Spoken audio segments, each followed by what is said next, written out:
And welcome, Hoosier fans, to this week's edition of Banner Monday, where we begin each week the best way that we know how, by talking about how there is no basketball, unfortunately. A couple quick housekeeping notes off the top here before we bring in our guest today, as always, Mike DeCourcy. Assembly Call Radio is coming up this Thursday. I know the season was over abruptly, but we'll keep doing Assembly Call Radio throughout the offseason. This week, we're going to take a composite bracket from Andy, Delphi Bracketology, Galen Clavio, and Mike DeCourcy, the four official bracketologists of the Assembly Call, and we will talk through it as if it is a real bracket.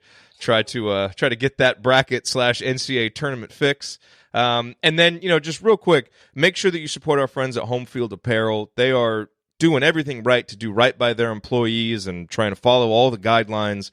And I think it's so important at this time to support small businesses like that. So homefieldapparel.com, support those guys. And also, it's really important to support your local food banks. With kids out of school, a lot of kids rely on the meals that they get at school to eat. And when they can't go to school, when things, crazy things happen, like obviously what we're going through right now, food banks a lot of times pick up the slack. And so you can go to foodpantries.org and feedingamerica.org to find your local food pantry and figure out how to donate or provide your support to them. Okay, and now I'm pleased to welcome in, as we do every Monday, from the Big Ten Network, the Sporting News, and Fox, one of the hardest working men in college basketball, the venerable Mike DeCourcy. And Mike, I don't even really know how to start today. How are you handling a March that is certainly not devoid of madness, but that is conspicuously devoid of basketball? I will tell you that on Saturday, I think it was, that it dawned on me. On the final Saturday of the regular season, the day that Wisconsin beat IU to win their share of the Big 12 title. The day before was Maryland and Michigan State clinched theirs. On that Saturday night, I was scheduled to appear on Fox to talk brackets between the Xavier Butler and Oregon Stanford games on I believe it was on FS1 at the time. And so they set up a studio for me in Chicago, a private studio, rentable studio. And I went in there and I sat in the chair for about 45, 50 minutes. And the Xavier game ran super long and it didn't end until almost, I think it was past the 10:50 or whatever the local time was. Maybe it was 9:50. I can't remember, but the 50, it was supposed to end at the bottom of the hour and went all the way up past the 50 mark. And so I wound up sitting there without and the game basically usurped my time. And so they went straight from site to site. I don't think they might've come back to the studio briefly to set up the next game, the Stanford game. And that night, so I didn't get on. And then this subsequent Saturday, so in that game, Kamar Baldwin hit game-winning three to beat Xavier and put them in a perilous position for the tournament. And then I was sitting there at home on Saturday, which, of course, I would certainly not have been under ordinary circumstances. And it felt like that Kamar Baldwin shot had happened in 1975. I mean, that week, just it was so distant. That shot was 7 days earlier, and I swear to you, it felt like it could have been 7 years earlier. It was such a weird week. Yeah. And so much happened. I was in studio on Wednesday night during the IU game against Nebraska and the Minnesota game, obviously, against Northwestern. And then I flew down back to Indy, got in my car, drove over to Banker's Life, walked in, set my stuff up in the press room, expecting they would play with no spectators, got an email or Slack message from my bosses saying, "Hey, could you shoot some with your iPhone, take some shots of the no crowd before," and I said, okay. And so then I walked out probably about 20 minutes to noon. And the Rutgers players were walking back in at the time. And I didn't think anything of it because that's how it works. They warm up, they come back, locker room, get last instructions, and then they, take the court, do a few layups, national anthem, we ball. And the weird thing was, as they were coming off, though, when, at the time I wasn't thinking about it, but they didn't look super fired up. And Jacob Young threw his forearm into a sign or something that was standing there as he walked by, and it didn't look like he was trying to get fired up. And then you got out to the floor, and it still took another 3-4 minutes before I realized that we weren't playing any hoops. Finally, I heard somebody over my shoulder say something about canceled. I'm like, what? And because I hadn't been checking my email at that point, I was getting ready to get set up. And that's when we learned that there would be no games. I was still checking for my press seat on the chart and found out there would be no games. And nothing has been the same since that moment. Now, obviously, everything has been like an avalanche downhill. And, I know that Rudy Gobert is getting some criticism on some fronts for showing up sick to work, so to speak. But I don't know that we would have gotten to this point in where it is and how serious it is and how seriously it needs to be taken if it hadn't been for that. That's my opinion. It just seems like that just shifted the whole tide. People talk about Tom Hanks and he's in Australia, 7,000 miles away. I mean, there are lots of people in China who had it as well, unfortunately, and they're 7,000 miles away. So Rudy Gobert being in an arena, that brought it home. And them having to shut down the NBA or deciding to shut down the NBA season, that brought it home. So I think that in a lot of ways that probably was, a moment we needed to have. That, especially in hindsight, that definitely seems like the domino that fell and then all the others fell after it. Of course, with the way that things have progressed, even if that hadn't happened, all these decisions probably would have been made a few days later, don't you think? Just with I think probably, but gone.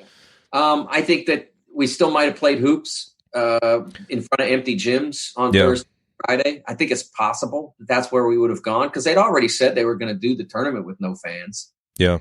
It didn't seem like that was problematic, but when the NBA shut it down, you kind of knew that the NHL would follow suit and that the NCAA probably didn't have a choice but to stop. I wondered if they could have postponed. I still don't. I mean, we're seeing a lot of very pessimistic timelines, and I think that's probably a reasonable approach because under promise and over deliver. I mean, and we hope that that's the way the whole world works. We plan for the worst, and then hopefully it turns out better than that. That we can go back to our lives sooner than June or whenever. I've heard the NBA buzz about the NBA not playing until June or baseball not playing in June. Yeah, and that's what's going to be. Nobody knows. Nobody knows what's going to be. I mean, you can make forecasts, and like I said, they may be unduly pessimistic. There isn't anybody out there that's going to give an optimistic forecast. There's no way they're going to do that. They're not going to be the ones that are on the record as saying, well, we think this will be over in 2 weeks. No one's going to do that. So maybe we get back to it sooner than is being said. I wish the NCAA had postponed at the time, just so we could maybe have some hope that we could get back to it, with the understanding that that may even only been a 10% chance that we would. I still would have thought that would have been preferable. And either way, I've been pretty consistent on this. Either way, whatever their thoughts were, I didn't think a one paragraph release covered it. I thought, I don't know if you saw the Kevin Warren press conference on BTN. We carried it on air, but I was there, and he sat there for 13 minutes and 43 seconds, I think it was. He sat there for that entire time, answered every question that any reporter had that was in the room. He didn't turn down any questions. And then when everybody was done, he walked away and we got all our questions. And I thought Mark Emmert, I didn't expect him to stand up in front of a press conference, but the NCAA can do a teleconference like that. They do them with the selection chairs 4 times, 5 times, whatever it is. Would have been easy to do. And he should have been willing, and he should have been eager to do that for the amount of money he's paid, which is a lot. He should have been eager to do that. Well, Mike, some people know how to lead during tough times and others don't. That's something that we are definitely learning through this crisis. Boy, this seems like a controversy that was 5 years ago, but I'm just curious to get your thoughts, and forgive me if you addressed this elsewhere, but going back to that Indiana-Nebraska game, Did you have an issue with how Nebraska handled Fred Hoiberg coaching in that game, given everything that had gone on? And I know it said that he was cleared by a doctor to coach, but obviously that was a big storyline coming out of that game. I don't know, because I don't know what Nebraska saw. You know what I mean? We saw what we saw once he got on the bench, but I don't know what they saw. I mean, so I'm not sure why he felt as compelled to coach as he did, given the circumstance of the team, and he clearly wasn't feeling well. I know you don't want to abandon your team, but you're 7-25. I mean, it's okay. We get it. Jim Calhoun missed a lot of games because he was ill, and no one is happy. The coach hates it when that happens, but it's okay. It's okay. Like, if you're sick, it's okay. I mean, it doesn't happen to me a lot. I've been fortunate to not get ill a lot and miss work. Knock on wood. That's just good fortune. I mean, it's not, anything other than that. But when I got chickenpox in the 1995-96 season, I think it was. Oh, wow. When I was covering Memphis, I got chickenpox. And actually, it might have been, I think it was the 96 season. Yeah, because Larry Finch, I was in Larry Finch's office on a Friday night, the night before they played Tennessee. I wasn't in his office, attorney's office, his agent's office, and they were working out the final details of a contract extension. So I break that story, and I go home, and I've got this itchy back, and I say to my wife, "Is there something wrong with my back?"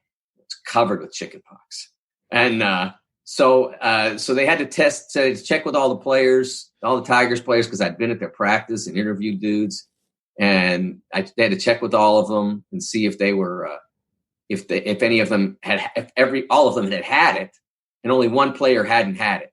Yeah. And fortunately, he never developed it. So I was not chickenpox Michael. So fortunately, I didn't make anybody miss any games, and the cycle ended with me. But I surely didn't show up for work that night. That's the only night of work I ever missed in almost 40-year career. But that's it's just being lucky. If I was sick, I wouldn't go.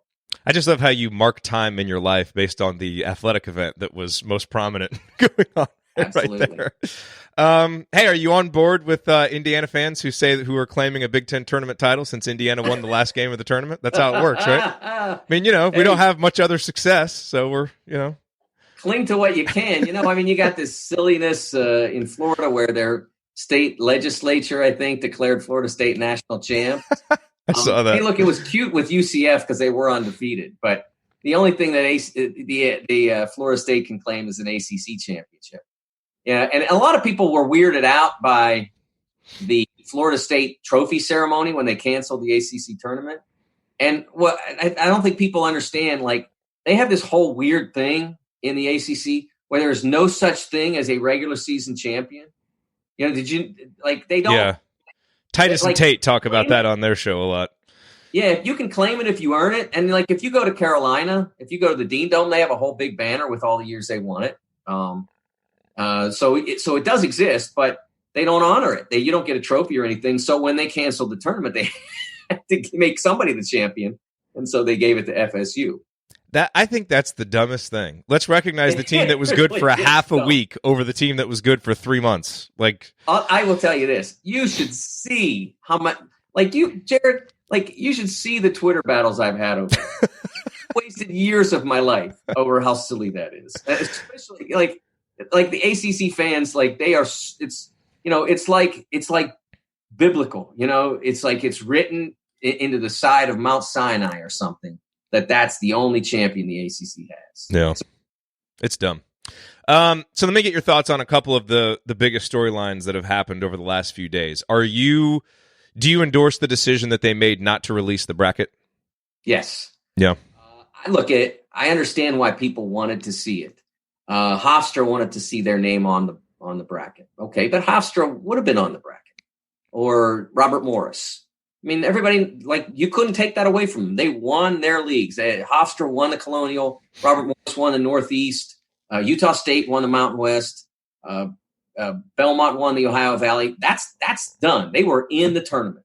That was not going to change. Nothing that could have happened could have changed the fact that they had earned their way into the tournament. But a lot of leagues still hadn't decided. Still hadn't, like, if they were to go for, if they had not canceled, then they would have needed to produce a bracket, and they would have had to have a truncated season. And it would have been the way it went. And so you'd have to give the automatic bid probably to the regular season champion. The American Conference designated Cincinnati as their automatic bid before they knew the before they knew the NCAA's was going to go away.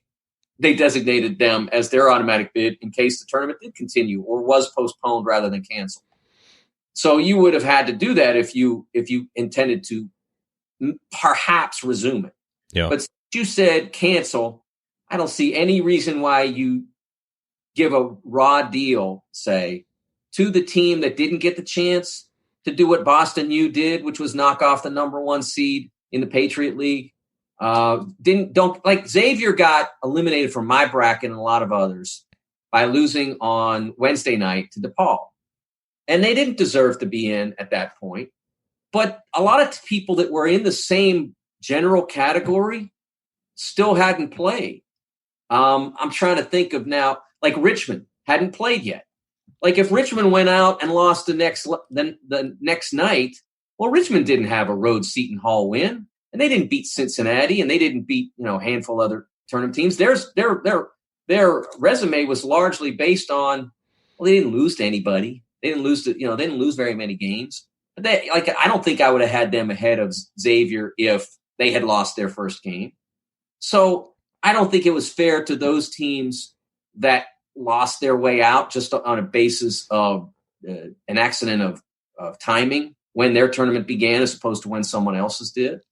So I think that the only way to do it right was to do what the NCAA did. If they were going to play a tournament, okay, you had to make accommodations. You're not going to play the tournament.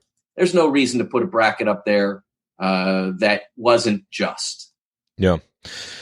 As we look forward with this offseason, I mean, obviously, we don't really know what to expect over the next few weeks. AAU tournaments in April have been canceled. It's going to mess up the calendar a little bit. One thing in particular I'm curious to get your thoughts on, there was a lot of talk about the transfer rule changing and the 1 year, that you had to go and sit out, that was going to go away. Do you think that's still going to happen before next season, or is all that stuff going to get tabled now? I never knew if it was going to happen before next season. And it does seem like this would delay that some. They've got a lot of bigger fish to fry now. I mean, they have to figure out when they can resume, I guess more than anything, when football can resume activity. Will they be able to get on the field in July and August? I sure hope so. I don't want this to continue that long. But what if they can't? So they've got to figure that out. They also have to do some work to justify their salaries or whatever. It's like whether they, if they're working from home like I am or working in an office, well, however they handle it, I mean, they still got to do work. So maybe this still has a moment to get through. I do wonder if they're going to ponder further the suggestion of people like Mike Krzyzewski.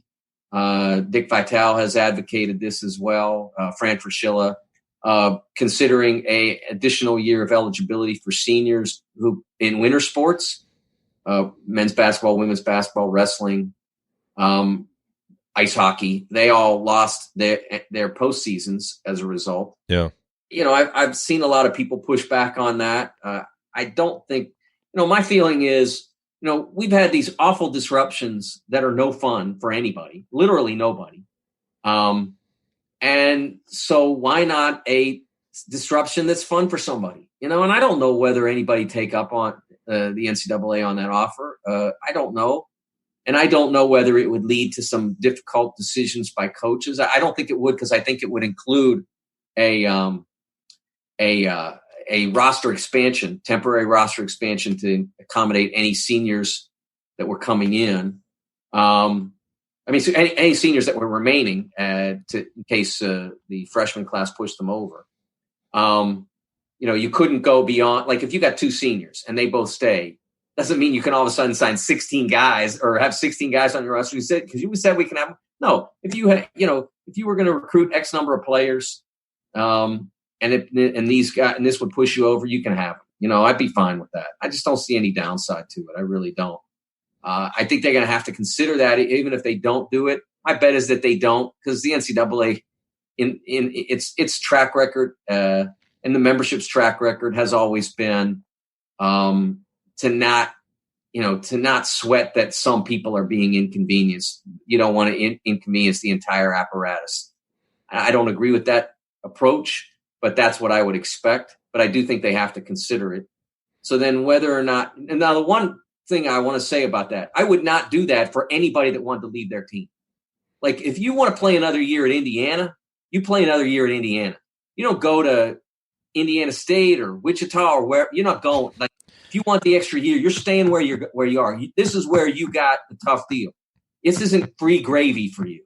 This is, you got a tough deal at this place that you love and you want to try and take another shot at it. I'd be fine with that. But there no circumstance would I say that you can have the extra year because you graduated this June and now you want to be a grad transfer. No, you had your 4 years of eligibility then. That's you've had enough. That's the only way I'd do that. I mean, Mike, Wichita might need that just to field a team next year. I guess Wichita came to mind for reasons, but they've had 6 guys transfer. Like, based on the latest recommendations, those 6 guys couldn't even hang out in the same room. They've got so many guys transfer. I mean, that's crazy. By the way, Devontae Green, Deron Davis already addressed that. Basically, Deron said they had talked about it, and that's not something that they would take the NCAA up on because they want to see what's next. So it's not like, even though they were obviously devastated to not make the tournament, right? Clearly not pining to get that extra year, but I'm sure some other guys would be. So it would definitely be interesting to see how that would play out. Obviously right now, coaches and teams expected to be either playing in the NCAA tournament or, taking a few weeks off. And then there's obviously recruiting stuff in April. At what point, if this continues to go on and things keep getting delayed, like at what point in the calendar would continued delays and things not happening really start to affect college basketball season for next year, do you think? Well, really, I mean, I don't think until schools return to fall. I mean, if the summer gets disrupted, it just affects recruiting a little bit. Guys have to recruit by film more. Yeah. You heard over the years a lot of times, oh, we're just babysitting or whatever. And so you might have some guys that wouldn't get discovered. The old Mike Dahm story about how South Dakota State found him. You might have some guys that get missed and all that. But in terms of affecting college basketball, I don't think losing July, if it's necessary, and I hope that's not the case. Yeah. But if you lose July, it just makes it harder to recruit. It doesn't make it impossible to field a team. It just means you have to go. There's a zillion different services now that you can go on and scout guys, and they can send you video links and all that sort of stuff. And, my friends in the scouting business will be fielding 1 million calls a day. I'm sure their lives will be quite entertaining, but it doesn't disrupt the actual business of being a college basketball team until you're supposed to start preseason practice, really, because you can run on your own. And if you don't run, you're going to show up and you're going to get beaten out. I mean, they tell you, okay, here's what we want you to do. If you don't have to be supervised. We want you to run. And we want you to, spend an hour lifting. This is the exercise you got to do. We want you to spend, we want you to run 5 miles a day, whatever it is. And if you don't do those things, you're going to get beaten out. So there's nobody standing there yelling at you, maybe. Or maybe you got to hire a buddy grab a buddy and say, okay, you yell at me for 4 hours like my strength coach would.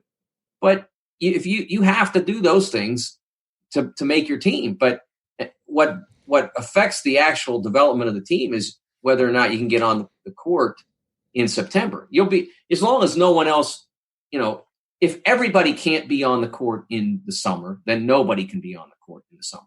It can't just be, well, there's been absolutely 0 cases in, I don't know, let's just pick a state, Louisiana. So LSU is going back to school so their guys can practice, supervised by Will Wade, but, the problems in Seattle are, there. So Washington can't practice twice a week with Mike Hopkins. Now that's not going to work. They're going to have to address that if indeed there is not a geographic unanimity to the way this is handled. That might have actually been the best state to pick, given Ed Orgeron's public service announcement, which was fantastic. So maybe LSU, maybe Louisiana actually would be the state that doesn't have that many. And look, we both understand there's like 10,000 concerns more important than how this will affect the college basketball calendar, but that's what we talk about on this show. So right. Seems worth addressing. The other big story, riding in on his white horse to give us content to talk about, Rick Pitino is back in college basketball, which I don't know. For some reason, the timing of this is just perfect and inappropriate all at the same time. What are your thoughts on Pitino being back at Iona for anybody who didn't see that news? After he was fired by Louisville, actually now technically a resignation, according to the settlement that was reached in court over his suit against them that was filed subsequent to when they removed him. I was asked him a lot of times whether I thought that he would coach again in college. And my answer was always, if he's coaching in college, he's riding a bus. Because I didn't think there would be anybody at the high major level that would hire him. Yeah. And they don't get on many planes in the MAC, the 2A MAC, the MAC. We always joke. MAC. Say it a little longer. Stretch it out. Yes. There's no, the longest trip he's got in that league is to Canisius in Buffalo. Every other trip is really about 2 hours or under, and a lot of under. I mean, some of them are half an hour or less. And so, that's what the nature of what he's taken on here is. And it does give him the advantage of living close to some family. And he has an apartment in New York that he's had probably since he was still with the Knicks. He's got an apartment in New York, so he can live there.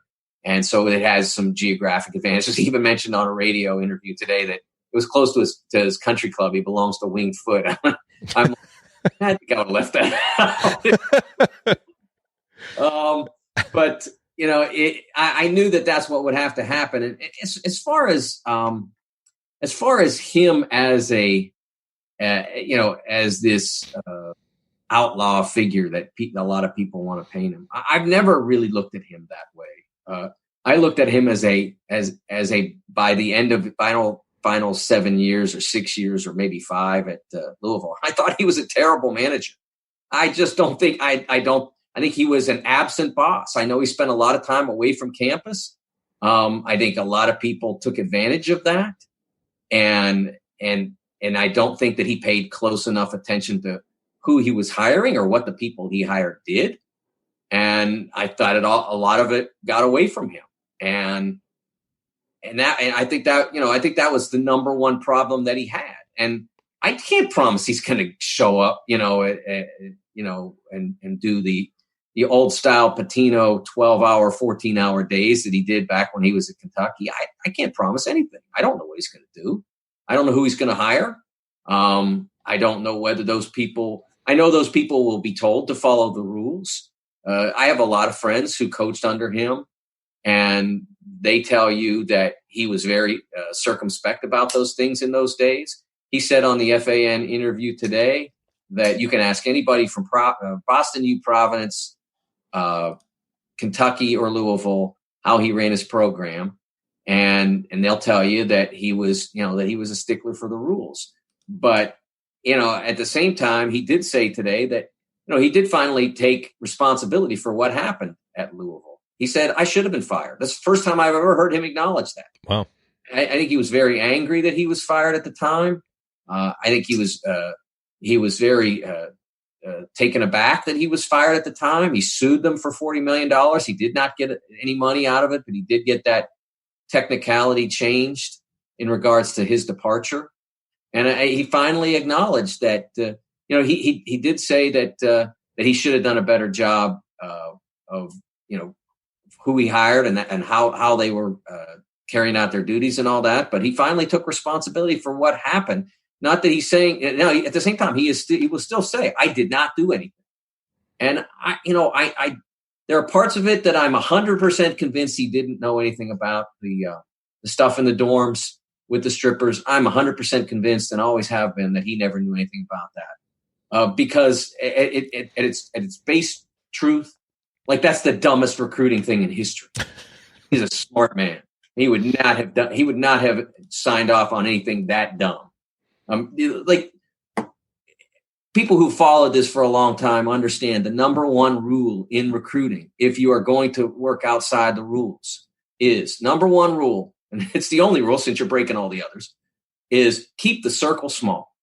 Well, that circle couldn't have been, it couldn't have included more people. So that he would never have signed off on that. The stuff that happened subsequently, at least according to the federal government, the stuff that allegedly happened, I guess I should say, I'm a little bit less convinced, but I'm not unconvinced. Somewhere in the middle on whether all that, whether he had knowledge of all that. He insists he did not, and I don't have any evidence to say that I believe that he did. But I think that when you bring somebody back into this, like Pitino, you're going to get a lot of, snide jokes and things like that. They bore me, to be honest with you. I'm not, the jokes about, NCAA calling in 3 weeks or whatever, the jokes bore me. I'm not interested, but there is still the possibility that the NCAA will have some penalty. He says no. He also said in the FAN interview that he does not expect to be punished by the NCAA, but we can't know that. We don't even have a notice of allegations at Louisville to know what they might or will be charged with. Well, we do not condone Rick Pitino jokes on this show, so we will not be telling any of those right now. A couple of Big Ten questions for you. As we kind of look ahead a little bit, what are some of the biggest, because, we're still seeing, players deciding to transfer, and eventually, we're going to start talking NBA draft, and our guys going to come or go, and who knows, how those events are going to affect things. Are guys going to be able to do pre-draft workouts? I mean, there's so much up in the air, but what do you view as the biggest stay or go decisions among Big Ten players? Like Luka Garza, for example, is an interesting stay or go decisions. Which ones off the top of your head are really going to kind of dictate the landscape of the Big Ten next year? Well, I think there are a handful of players that we expect to go after this year that had been, I'm not pushing anybody out, but I think that it's been pretty well established that Ayo Dosunmu would be likely to enter the draft. Garza would be an obvious one about whether he, because Luka's draft stock isn't going to change much. He's in the best possible shape he can be. He's had the best possible season he can have, short of team performance and them advancing farther. So at the same time, his stock is not going to get any better, but it's not that high. And so he may just decide, that we can be special. We can really be extraordinary next year, and I'd like to be a part of that. And the NBA is not exactly calling out for me, so I might as well just do this for another year and have a good time and try to chase the championship. I mean, he could become a legend with the kind of numbers he might put absolutely. out. Absolutely. So there's a lot there for him. I think Kofi Cockburn is one that people will talk about. I don't see why he would go. He's not ready to play in the league. And if he had the same level of accomplishment at a different position with a different skill set, one might say that it would be something to consider. But he's playing at a position now that they're not valuing much, and his particular skill set is not that valuable to them. So that he might be someone that they would want to see add some more to his game. And he can spend the next 5 months trying to figure out if he can develop a terrific jump shot, and then his athleticism, and he can work on his footwork, covering pick and roll and all that, and maybe he could make himself into a first round pick. But it's not. I don't think that would happen now, so I don't see the upside to that. I think Jalen Smith is another that I think you'd put in the Dosunmu category. He had a fantastic year, and I think most people expect him to depart and be selected at a fairly reasonable time. I would, what I've seen, the projections are not what I would put him at. I would put him much higher than a lot of people have. I don't understand the reticence with him, and maybe the reticence keeps him in. I don't know. The one thing that's interesting about this is I don't think that there will be any real testing.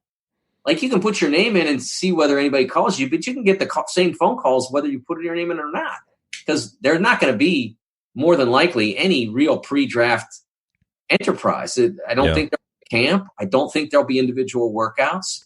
We won't know for sure for a while. And I suppose it wouldn't hurt to put your name in case everything breaks and you can do those things, and then you can always pull out later. But I'm not sure that this is going to be a typical pre-draft process.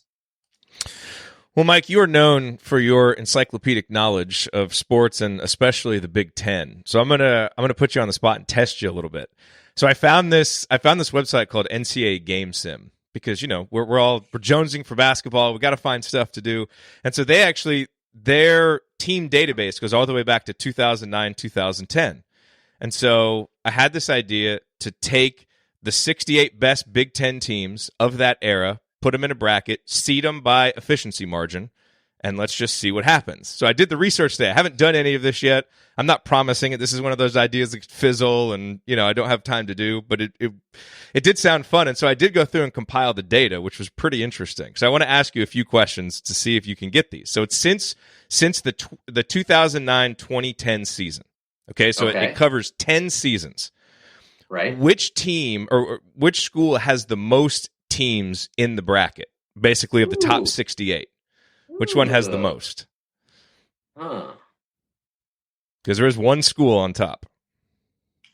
I think Wisconsin. It's Wisconsin. All 10 Wisconsin teams made it. All of them. Even the one that finished under 500? At the 2016 team, they're going to be in a play-in game, but I think the 2016 team, their efficiency margin was like 16.55, I believe, unless I wrote it down wrong. The 2016 team, the 2016 team, yeah. Yeah. Wow. How about that? Yeah, well, I mean, how about this? Of the 2020 season that just completed, 11 teams, no, I think 12 teams made it, because Minnesota made it and Indiana made it. So Purdue made it. Yeah, they all made it. So, I mean, there are a couple. But the Big Ten was overrated, Jared. Clearly. Yeah, very overrated. Okay, now here's a question for you. Oh, by the way, so it was Wisconsin with 10, Michigan State with 9, Michigan, Ohio State, and Purdue all had 8, Iowa with 6, and then Indiana, Maryland, Minnesota with 4 that made it. Who are the 4 number 1 seeds? Ooh, okay. All right. I'm going to say for sure 2015 Wisconsin, and if that's not one of them, I'm stopping. They are number 1. They are the top overall seed. All right. Okay. Yep. All right, now I feel good. But there is one other team that's very close to them, actually. Okay. Very close. And they were by far the 2 top teams. Okay. I'm going to say, now, does this efficiency margin take you all the way through the tournament too? Yes. Okay, so it's not Selection Sunday. Okay. Yep. All right. So I'm going to say 2016 Michigan State. They are number 2 seed. They are 2 seed. Oh. Yep. 7th overall. All right.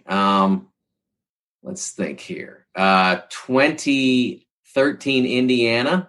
They are the top number 2 seed. Okay. Yep. Wow, that surprised me a little bit. There is a very recent one. A very recent one. 2019 Michigan State. Yes, they are one of the other number 1 seeds. They are not the other one that is really close to Wisconsin, though. You got to go back a ways for the other 2 number 1 seeds. All right, I'm going to say 2011 Ohio State. Yep, they're the other one right below Wisconsin, the second number 1 seed. There you go. And the last one, I will say. So did you say the 9-10 season? Yeah. Right? Yes. Yep. That's the first one. Yeah. I'm going to say 2012 Ohio State made it too. That is pretty darn good. That is pretty darn good, because even your misses were the 2 seeds. To do that off the top of your head with no preparation, that was impressive. Because I was going back looking at that, I was like, wow, I forgot how good those teams were back then. But yeah, I mean, so the famous story, I've written it many times about when people talk about how, like, if you have somebody on the committee, that it's an advantage. I always point out that in 2011, Ohio State was the number 1 overall seed in the tournament, got sent to New Jersey to play, and had North Carolina was its number 2. They won the ACC tournament, I believe, or the ACC regular season, one of those two. And then Kentucky was the 4 seed. They won the SEC tournament. And the chairman of the selection committee that year was none other than Gene Smith, Ohio State athletic director. one of the really interesting decisions that the committee has made. Yes. So UK knocked them out. So last question for you, Mike. What on earth are you going to do moving forward? What are you going to write about? Like, what's your plan? Well, I first of all, we have a huge piece that I did in advance of the start of the tournament that we were really excited about, because we were going to take you back, and we're still really excited about the story, but the spirit of the tournament. The NCAA tournament as we know it was basically invented in 1985. That was the 35-year. This is the 35-year anniversary of the expansion of the tournament to 64 teams, and that really basically launched the tournament to what it is today. And so I went back and I looked through some of the people who participated that I know now and still could, they're still basically involved in the game. And I spoke to 6 or 7 of them and just sort of got their memories of what that tournament was like and what their thoughts are on how that impacted the growth of college basketball in the tournament.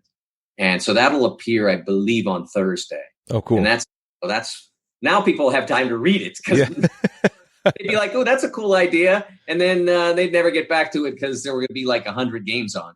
Now, no games. So you have all the time in the world to read the entire piece. One of the things that I want to do is I want to do a project on games that I missed. Now, I have covered every tournament since 1988. But what people don't always realize is that when you cover the tournament, you miss some of it. You miss some of the tournament. And so because you're at a site, say, and like you're at the first round site and there are lots of games going on and you're trying to keep track, and you maybe see last play or last couple of plays, but you're not seeing the game. And so I'm going to go back and try to do as many, watch the game on YouTube and watch them, and then sort of like talk about, why they were important games and why, and what was cool and what happened and why things went the way they did. Yeah. All that sort of stuff. And so I'll do that. And I've got some interesting stories to tell in some of those instances about why I wasn't there. And including a really funny story about the 1989 Final Four, which was the last one I didn't attend. And it's a funny story that I'll tell when I get to the Final Four. So there's some really interesting stories about why I missed particular games and what the impact of those games was. I mean, I lived in Pittsburgh and covered Pitt from 1989 to 1992. And probably the most famous game in Pitt basketball history, or one of the 3 or 4 most famous games, or certainly one of the 3 or 4 most famous defeats, was a game that they played against Vanderbilt in the second round of the 88 tournament. And they were up 3 in the final seconds, and allegedly they were told to foul but didn't. And a guy named Barry Goheen hit a 3-pointer from the corner for Vandy, put the game into overtime. And they won the game, even though Will Perdue, who was their big star, had fouled out. And that, Barry Goheen, you walk around Pittsburgh and say the words Barry Goheen, there's still people that punch in the nose. So I think there have been stories written about how he knows he's like persona non grata in the city of Pittsburgh for that shot. So that's a game I missed in its entirety because I was in Hartford covering Temple or somebody like that in the second round. I wasn't covering Duquesne then, so they clearly were not involved.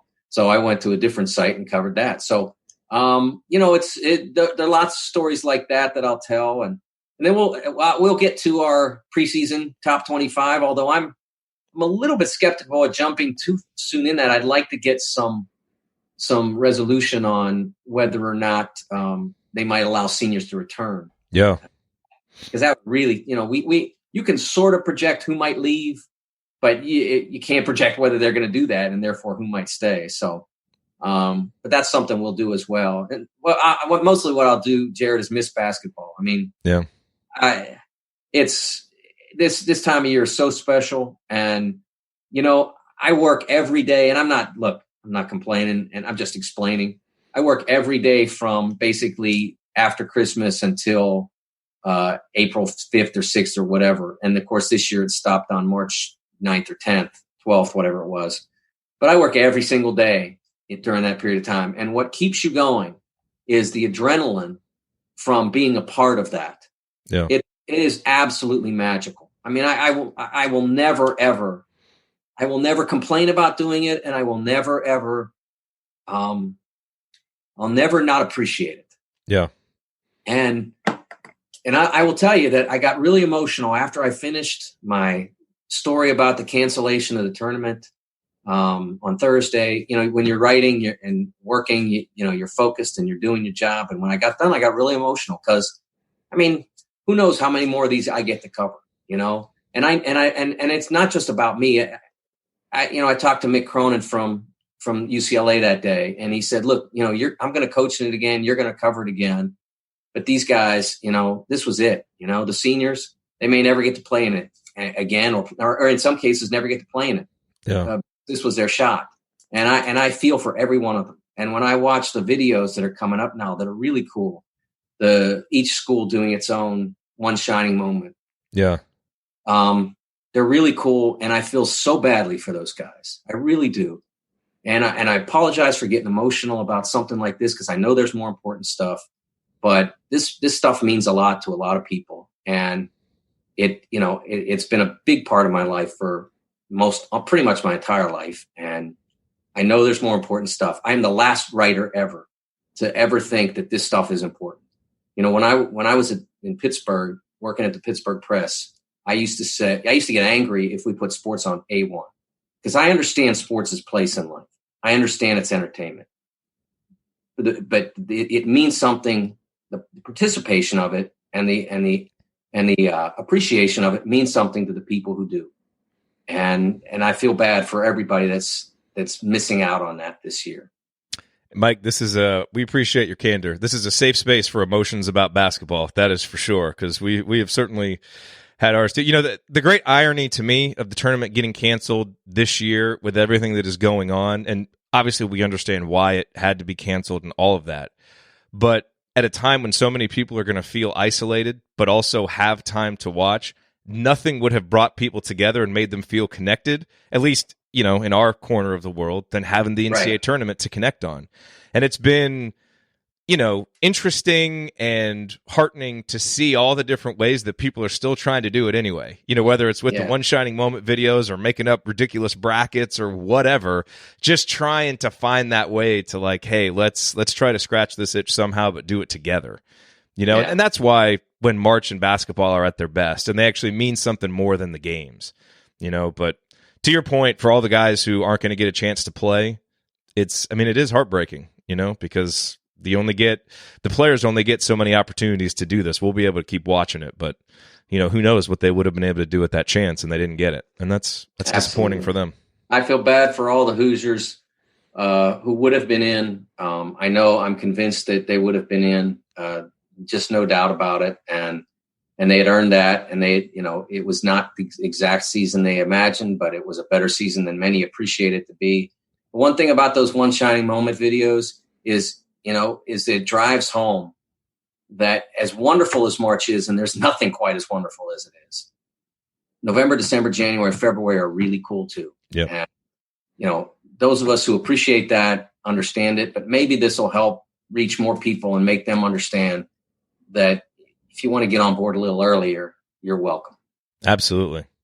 Well, that is a good note to end on, Mike. Really appreciate your time, and I guess we'll just play it by ear. If we want to keep doing this, there'll always be things to talk about, and we got time. So yes, I can't turn you down based on time. I got plenty of time. So you want to do it, I'm up for it. Okay. Well, let's we'll play it by ear, and we'll just connect over the weeks and see if it makes sense to do it. But, whether we do it or not, we really, really appreciate your insight, the time that you've spent with us this week. I know I get so many comments throughout the week about how much people, like these segments and, look forward to them. So we really appreciate the time and just all the insight that you bring, because it really adds a lot to what we do. I enjoy connecting with you. You're wonderful. And I love basketball fans of all colors, whether it's black and gold or crimson and cream or whatever color it is. I love connecting with them, and my Twitter is always open for anybody that wants to talk. Sounds good. Well, thank you, Mike. Stay safe, stay healthy, and we will talk to you soon. Thanks, Jared. Mm-hmm. All right, the great Mike DeCourcy on with us talking basketball. Man, it's still so weird not having basketball this March, but good to talk with Mike and get his perspective about everything. Moving forward, we'll have Assembly Call Radio on Thursday. We're going to start doing some rewatches of IU games. We're kind of figuring out the calendar. We'll probably do a game. We'll probably do one Friday night and Sunday night, and then the next week, Friday and Sunday, we're going to kind of make it like the NCAA tournament schedule. But we're kind of finalizing those games. We'll probably do a first round game, a round of 32 game, a Sweet 16 game, and it may not be the obvious ones that you think we would pick, but we're going to try and do some unique ones that maybe haven't been talked about a ton. We're finalizing some of that, so I'll make an announcement once we have that ready to go. Basically, we'll do live rewatches of games, so it's like we'll hit play on the game all at the same time. We can tweet about it, and then we'll hop on for a post game show when it's over. So that should be fun. Like I said, Assembly Call Radio Thursday night. We're going to take that bracket and break it down and talk about it. We're just going to find ways to try to, creative ways to have fun talking about basketball, because, that's what we all know how to do this month. And it's very weird to not be able to do it. And we've got time. So whatever we can do to just give each other something to connect over and have fun talking about. So if you have ideas, by the way, let me know. Shoot me an email, jared@assemblycall.com. Send us a tweet @assemblycall if there's, eventually we'll get into our normal off-season content, but I'm not, I don't want to start doing player breakdowns and doing all that stuff now, so we'll try and find some other fun stuff that we can do. So let me know if you have ideas.